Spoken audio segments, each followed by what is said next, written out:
All right. So thinking back about our experiences, which obviously had some challenges, but some success stories, what did you like about the online teaching experience? I like most of the things about it. Okay. Why I do you didn't, say that? I didn't think I would, actually. I was not overly excited about it, but unlike most people, I didn't get thrown in. I had from Mm, March till the end of May off. So all the okay. problems had been ironed out. I came into a pretty easy gig. But something that I liked that it still had the connection, which I thought it wouldn't. I like being able to control. I find it easier to control the classroom, to be honest. I tend to work with teenagers. It's what I like. But with teenagers comes a lot of speaking and a lot of speaking in their own language and that kind of thing. But when we transitioned into online, that didn't happen anymore. I haven't said, please Wow. speak English or English only since I began, not even once. I can control which groups work with who. And I also find that um, it's both good and bad, but the students don't interrupt each other either. Sometimes it leads to a little less conversation, but everybody's very willing to let everybody participate and wait their turn. And I like that. I think it's a good way to control the young adults. That's awesome. That's really great to hear. I know that especially in the private sector, you have a lot of people wanting to kind of speak their own language when they're in a group with each other. So that's great that that minimized that. Right? Or learn each other's languages. Every language Oh, yeah, nowadays. true. That's a great that, you kind of created an environment that, learners feel comfortable to express their ideas. And I found at times that's very challenging. And in particular, in the beginning of online learning and teaching space, right? Everybody's kind of new to this environment. Um, Learners get in the beginning shy to say things. Definitely. Great. So in my case, what did I like about online teaching experience? I definitely now love the affordances of online tools that I can use. So one example, I love this tool. In Moodle, we have discussion forum. I can invite my students to make multimodal responses. So in discussion forum, I give guided questions related to course materials and students respond, but I encourage students to use multiple modes of literacy. So when they respond, they can write their perspective in written form, but also they can add relevant images, videos, the same thread, same space, same page. That's So awesome. and students respond to others' posts too. So I found that's really a wonderful space.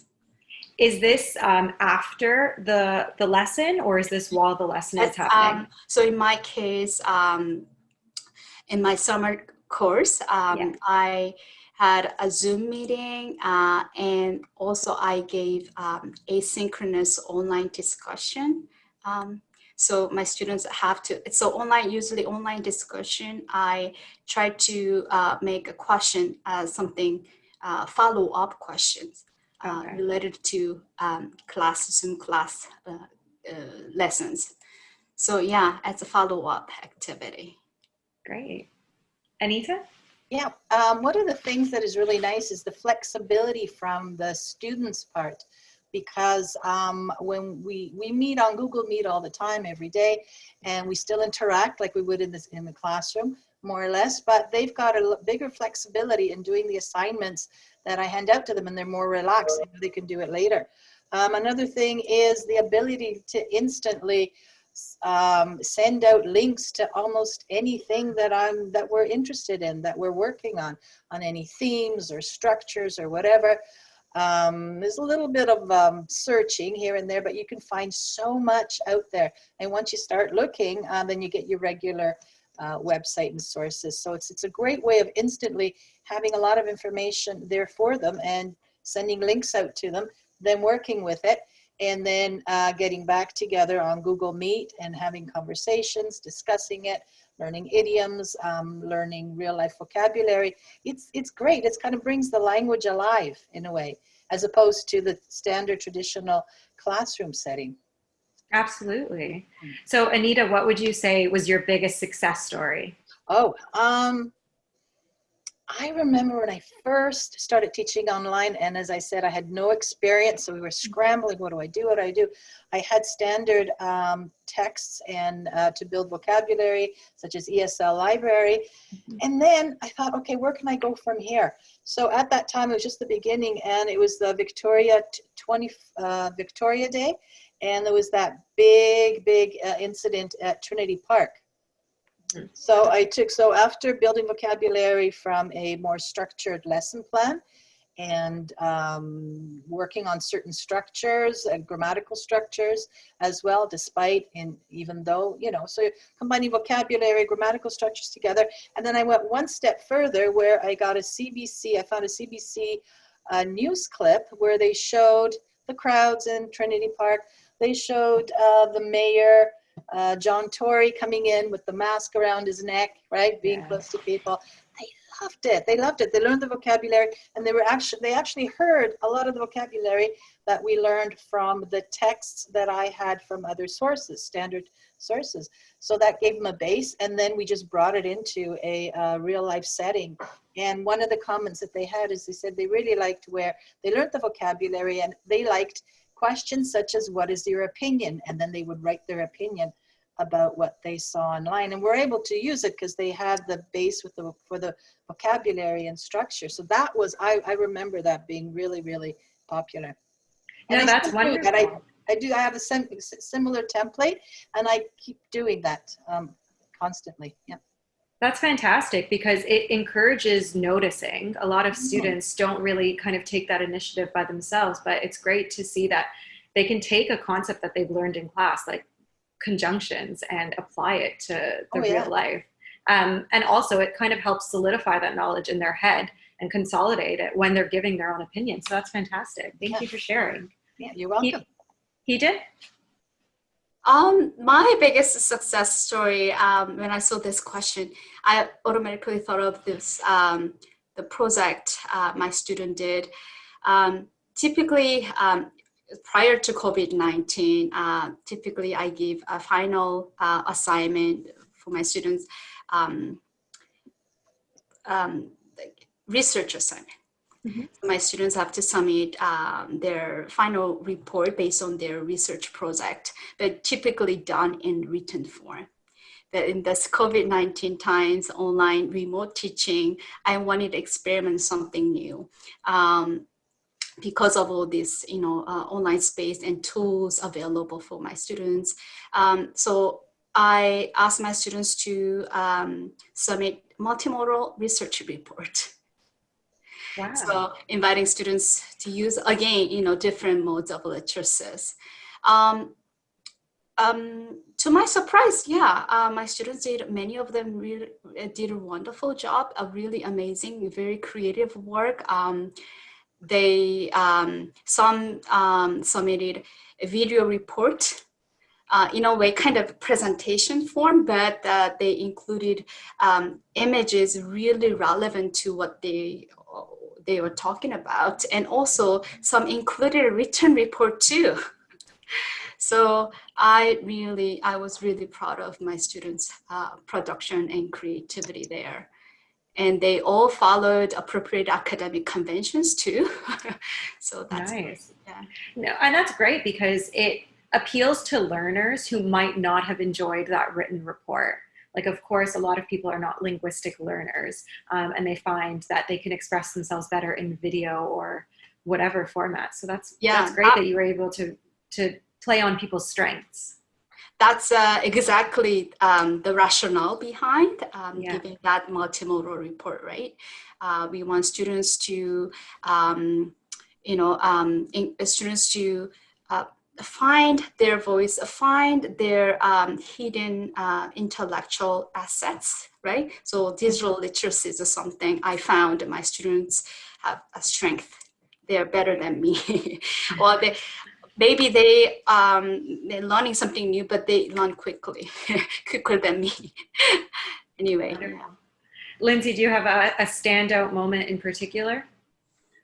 Well, yeah, one thing that I used to like to do with some classes, there's usually a crime unit in the ESL books for the private sector. And I like shows like Dateline and 48 Hours. And I find that students do too, but they're a little bit hard for them to understand typically. I was teaching I was teaching a high advanced class. So we watched the beginning of a Dateline and I put them in groups to do the end in the same format. And they had a great time doing it on the computer. They had backgrounds, they had interviews, they had stats and pictures and music, and they loved it. And it's bombed 100 times in class, but it worked really well online. Well, awesome. I'm glad that you were able to take something that you really like doing in class and able to make it even more successful online. Yeah, it was nice. And I think it was the interactiveness of it. Like a classroom's not the same, right? But here they had all the tools. So they made it really fun. Great. So again, opening the floor to all of you, what is something that definitely did not work that you tried? For me, I usually incorporate role play activity in my course. But that didn't work in online format and a remote teaching format. I don't know why it didn't work. Perhaps I know the reason this time. I guess students didn't have enough planning time for negotiating their roles and creating their lines. And also for me, like when student actually did a role play, it was difficult to catch their linguistic and paralinguistic cues, like body language and, other facial expressions. Perhaps students were not used to do, acting on online format, right? Yeah. That's something that area, role play activity area is something that I like to investigate more.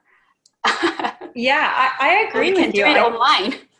I think the absence of the paralinguistic features might make students not really believe that they're doing this role play and they can't properly get into the correct headspace. But I'd be interested in hearing more if you try it again. I will definitely try it this year again. This time, I know I have colleague actually did that activity successfully. So I will learn a secret from her. Great. You can share with us in the comments after. And again, class group dynamics will be one factor too, right? How you can successfully facilitate role play activity. But anyway, I will try again. That's great. Lindsay? Oh, I have a trivia game that I like to make with the students, and it's similar to Jeopardy, but they have to make their own questions.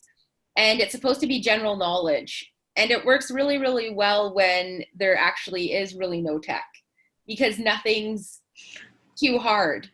But no matter how much you say, don't look things up, it turned into a lot of cheating and turned into a lot of fighting and both making the questions and Googling the answers. So I had to cut that short, and we don't do that anymore.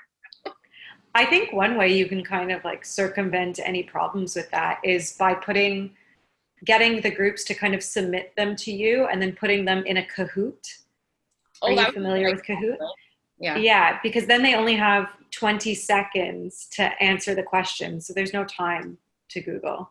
That's fair, but judging by some of their scores on Kahoot, I don't know how fast some of them might be cheating. All right, fair enough. Anita? One of the things I tried, when you're searching for material online, there's so many drill exercise definitely did not work. To practice grammar, any kind of grammar practice that I could find online, I tried. There's a lot of resources out there, but they're too random. They're not in context. They were too dry. I find that that the students were totally not interested in those kind of online exercises. I mean, they're excellent and they give you a lot of practice, but I found no motivation in that. They didn't like it. So what I did instead was to practice any kind of new structures. Again, I would resort to videos and get into conversations with them, discussing issues, real life issues. And that's how we practice structures. So no drills. No, I tried that. There's so many out there. That did not work. I actually found the same with kind of more controlled grammar exercises when I was teaching a general class. There was no attention span for them. They wouldn't even tolerate them. So it's interesting because that is quite a traditional method of practicing language. It's something that we all learn in our TESLs or our CELTAs. So it's interesting to see the shift of that. Stay tuned for our third and final installment of this discussion, where we talk about checking in with learners, the different learning styles that did particularly well in this environment, and our plans going forward, taking our adaptations back into the classroom.